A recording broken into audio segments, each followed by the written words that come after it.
Okay, सबसे पहले एक काम करना है कि बच्चों को बच्चे समझने से पहले इंसान समझना है। अगर आप इंसान समझो तो उनकी भी वही ज़रूरत है जो हमारी ज़रूरत है, ये हमें पता चलेगा। रूट ये है, उसकी इमोशनल नीड्स उसके घर में ही फुलफिल होनी चाहिए। कि एक एक बात हमें समझ लेनी चाहिए, अगर कुछ बदलाव बाहर चाहिए तो बदलाव पहले हमारे अंदर चाहिए।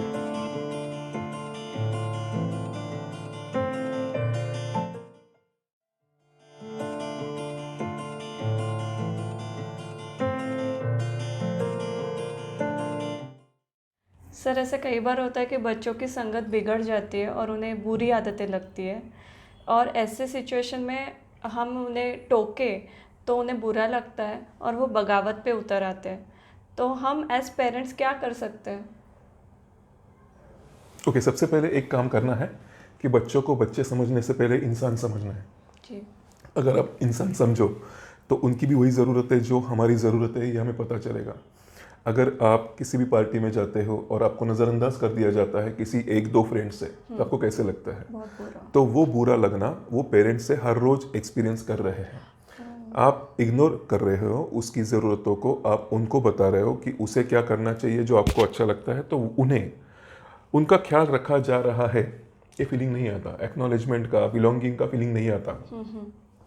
अब बात यह है कि होता यह है कि कई सारे ऐसे बाहर ग्रुप्स हैं, उनमें से कई सारे ऐसे ग्रुप्स हैं जो बुरे हैं, उनमें से कई सारे ऐसे ग्रुप्स हैं जो अच्छे नहीं हैं, ये सब या फिर अच्छे हैं या कम अच्छे हैं, और सिर्फ अच्छे ग्रुप्स कम है। तो ज्यादातर प्रतिशत जो होने की संभावना है वो बढ़ती है वो बुरे संगत में लग जाए, क्योंकि उस ग्रुप में वो मिल रहा है जो पेरेंट से वो एक्सपेक्ट कर रहा था, लेकिन पेरेंट उसे दे नहीं पा रहे हैं। ध्यान रखना, केयर करना, एक्नॉलेजमेंट देना या बिलोंगिंग। तो वो बोलता है तू हमारा है, तू मेरा है, तू मुझसे बात कर, तुझे क्या चाहिए मुझे बता, मैं दूंगा। वो देता है, सब जरूरतें पूरी भी होती है, और वही बोलता है चल सिगरेट पीते हैं। अब आपको लगता है सिगरेट पीने वाले बुरे, लेकिन उसे लगता है यहाँ पे मेरी इमोशनल नीड फुलफिल हो रही है। बराबर।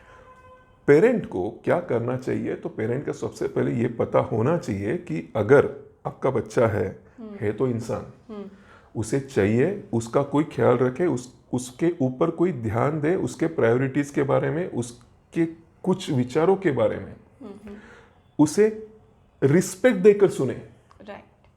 वो नहीं हो रहा जी। तो उसे अभी बाहर कई सारे चॉइसेस है, जी। वो ढूंढेगा। ऐसा नहीं होगा कि इमोशनल हंगर अगर आप फुलफिल नहीं करोगे तो वो खुद की हंगर मारेगा, ऐसा नहीं होगा। वो बाहर ढूंढता है, जी। और ज्यादातर वो जहां मिलता है वो शायद ग्रुप अच्छा ना हो जिसको आप बुरी संगत कहते हो। राइट। अब वहां पर सब हमारे इमोशनल नीड्स फुलफिल हो रहे हैं। तो जहां पे मुझे कुछ मिल रहा है उस जगह को आप कुछ कह रहे हो, वो रिबेलियस नहीं होगा। हाँ, होगा। अगर वो पेरेंट वो बच्चा पेरेंट्स के साथ रहते हुए अगर पेरेंट्स से वो मिलता जी। और उसके दोस्त लोग पेरेंट के बारे में कुछ बोलते, वो दोस्तों के साथ रिबेलियस नहीं होता कि पेरेंट के बारे में कुछ भी मत बोलो। हाँ। वही होता है। मैं ये सही या गलत ये नहीं बोल रहा, जी। मैं क्या होता है वो फैक्ट्स बोल रहा हूँ। जी। अगर आपको एक्नॉलेजमेंट या बच्चे की ये ज़रूरत समझ में आ जाए कि उसे सेंस ऑफ बिलोंगिंग चाहिए पेरेंट्स से, मतलब बच्चा तूने खाना खाया, तू नहीं खाएगा तो मैं भी नहीं खाऊंगी, आप पहले खाना बाद में मैं खाऊंगी, कौन सी सब्जी बनाऊं, आते जाते एक पप्पी लेना, हक करना। So cute. ये जो उसे सेंस ऑफ बिलोंगिंग देता है, उससे वो पता करता है, खुद को बताता है, सेल्फ टॉक के जरिए खुद से जी। आपके साथ जोड़ता है, पेरेंट्स के साथ जोड़ता है, ये बताते हुए कि हाँ मैं इनको चाहिए, ओके। मैं यहाँ पे होना इनके लिए महत्वपूर्ण है। जी। अब जैसे ही आप उसको इम्पोर्टेंस देकर, जी। उसकी बातें सुनकर, मैं बातें मानने के लिए नहीं कह रहा हूँ, हाँ। अगर सुनोगे, सुनने के बाद उसमें से 10 बातें आपको अच्छी ना लगे, लेकिन अच्छे ना लगने के कारण उसे बताओगे, उसके बाद 20 बातें आपको अच्छी भी लगे, अच्छी लगने वाली बातों के बारे में भी उनको बताओगे कि ये बातें आपने काफ़ी अच्छी की, मुझे अच्छी लगी। और ये बातें बाहर के लोगों को बताओगे कि इसमें ये सारी खूबियाँ है, जी। तो उसे लगता है कि फिर मुझे पेरेंट्स की सब फुलफिलमेंट पेरेंट्स से ही मिल रही है, तो मैं पेरेंट्स की फुलफिलमेंट बाहर क्यों ढूंढूं। बराबर। तो वो इतना एडिक्ट नहीं होगा फ्रेंड्स के साथ, ज़्यादातर बुरी संगत के साथ। ओके। रूट ये है उसकी इमोशनल नीड्स उसके घर में ही फुलफिल होनी चाहिए।